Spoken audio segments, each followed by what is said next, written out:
every year what I try to do is time Stephen Glass and this kind of talk about Journalism Hall of Shame around Halloween, because these people are villains and such. I do think it's a good time in our course where we've started to read some of the magazine features, and at the same time, you've probably encountered the temptation to fabricate or to plagiarize a story, which, I mean, it's ever present. I get it. You're college students, you have a lot of stuff going on. When you're looking at that deadline and you think, is he going to notice if I pull this quote from this place or if I make up the person? And a lot of what we're going to see today are people who made up sources. A little bit more difficult to catch them plagiarism, right? Because then if you just made up someone, how do I know? I'm not going to call up every source in your story. I also want you to learn from the mistakes that these folks made and see how you can prevent that in the future. So the first person that I have up here is Janet Cook. I'm trying to pull what I think are the most well-known examples of plagiarism. What did you say? Word perpetrator. Perpetrator, yes. I use very, very aggressive terminology throughout. It gets better. Affiliation. Washington Post. So she was a reporter for the Washington Post in 1980. And this is a photo taken of her about that time before her career was ruined. So what did Janet Cook do? Well, she wrote a story that I've mentioned to some of you before called Jimmy's World. This was a time in Washington, D.C. when there was a drug epidemic. And she thought the best way to discuss it would be profiling a child who was addicted to drugs. Because what more sympathetic story could you have than an 8-year-old boy who has needle scars on his arm from injecting heroin and et cetera? It seems very sad, very troubling. So she wrote this story. I read it last night in preparation for the class. The writing is actually very, very well done. And even people who later criticized her said, she's a good writer, just probably shouldn't have picked journalism as her career. So she ends up winning the Pulitzer Prize in 1981, the next year, for feature writing. And that's why this story gets such a high profile. The problem is that she had made up everything. All of the sources were fabricated, all of the quotes are fabricated. The mayor of Washington, D.C. is so touched by the story that he dispatches his police force to try to go find Jimmy, bring him to us so we can take care of him and so forth.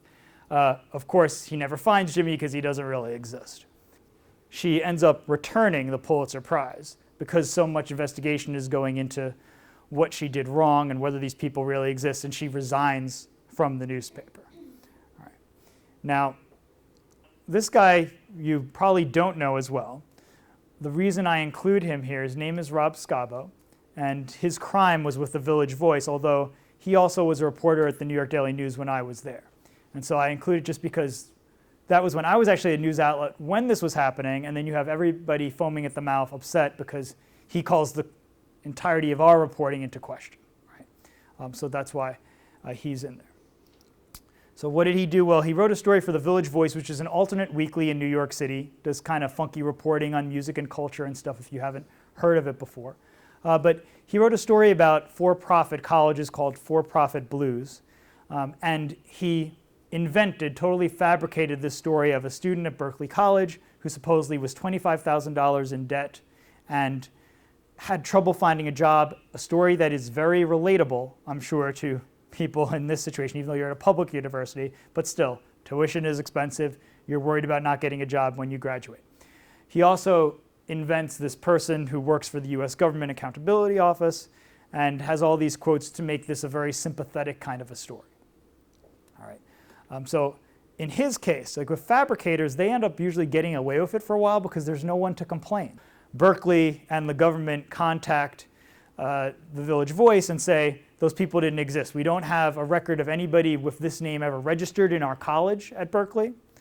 This spokesperson doesn't work for our office. It's very easy to confirm, so it unfolds very quickly. Apparently he ran this scam, and I was unable to find the name that he used, but he was a runner at the Daily News. A runner means basically you just report in the morning, you call in at 8 o'clock, and then they send you out on an assignment, and they'll say, all right, there was an accident over at this intersection, go there. Okay, now there was a murder over there, go there and interview people. And you just keep running to different assignments. You're not often writing stories, but you still get a co-byline on a story. So what he would do is apparently wherever he ended up across New York City is that he would use the same person as a source. And it was some generic name like a John Smith or a Juan Lopez or something. Wherever he went in New York City, there was the same guy showing up who had seen all of these dramatic incidents happen.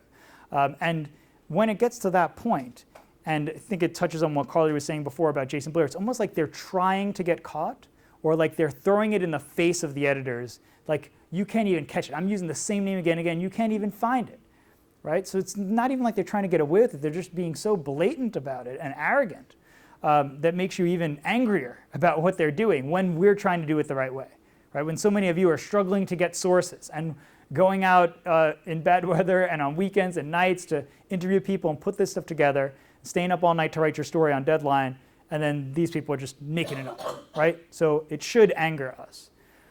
Lastly, we come to our man of the week, Stephen Glass, and the creepiest photo you're going to find of anybody on the internet, living or dead. So there's Stephen Glass with the cold look of a serial killer. He wrote for a magazine called The New Republic. We're going to see this play out in Shattered Glass, the movie, on Thursday. New Republic, basically known at that time as a political magazine, very popular with conservatives. It now has a little bit of a more liberal hinge to it, but it's a very well-respected magazine in the industry. You know, kind of right up there with Time and Newsweek and those kinds of public policy setting magazines. He has 27 articles with falsehoods in them out of the 41 that he wrote for The New Republic. But he was caught, as we're going to see in the film, when he wrote this story that I always kind of compare to Janet Cook. So Janet Cook had the 8-year-old heroin addict, and Stephen Glass has a 15-year-old computer hacker, something about underage people getting in trouble, doing something they shouldn't, that I guess is appealing to these guys. So what's really interesting about this one is that he's found out when Forbes magazine, which had a website that was investigating the digital industry, hears about this story about a 15-year-old computer hacker who supposedly was so good at hacking into the system of a major software company in Silicon Valley that instead of prosecuting the hacker, the company decides they're going to hire him. It would be cheaper to just hire him and give him everything he wants.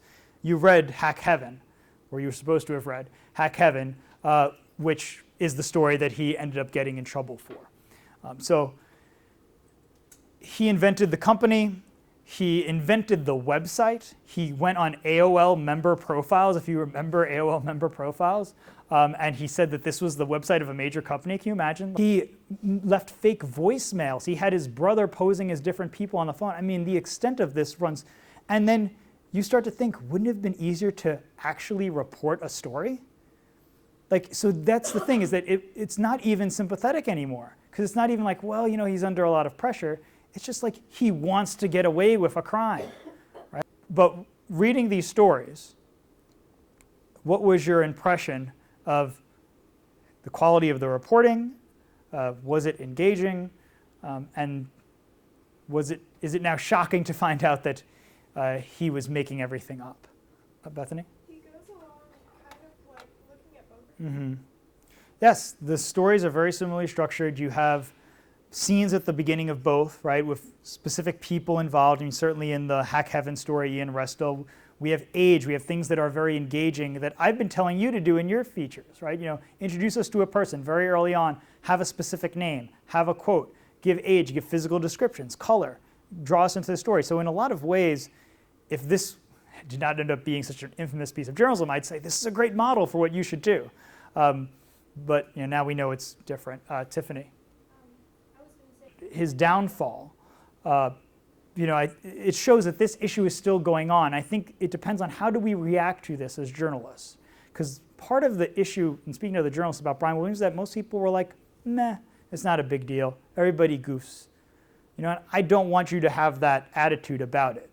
You know, where, you know, well, Brian Williams, he's back on TV, now he's on MSNBC, it's okay. No, it shouldn't be okay, right? You're trying to do this the right way. He's going against the cardinal sin of journalism, right? I mean, it's like a doctor who commits malpractice, and he's like, he just killed a few people. You know, this is a big deal, you know, for our craft. This is what we've got. If people don't trust us, then it's lost. And you see all these surveys coming out year after year about the professions that Americans trust the least. It used to be lawyers. It used to be politicians as number one. Now it's journalists. So I ask you this question that I had kind of alluded to earlier. What can we do?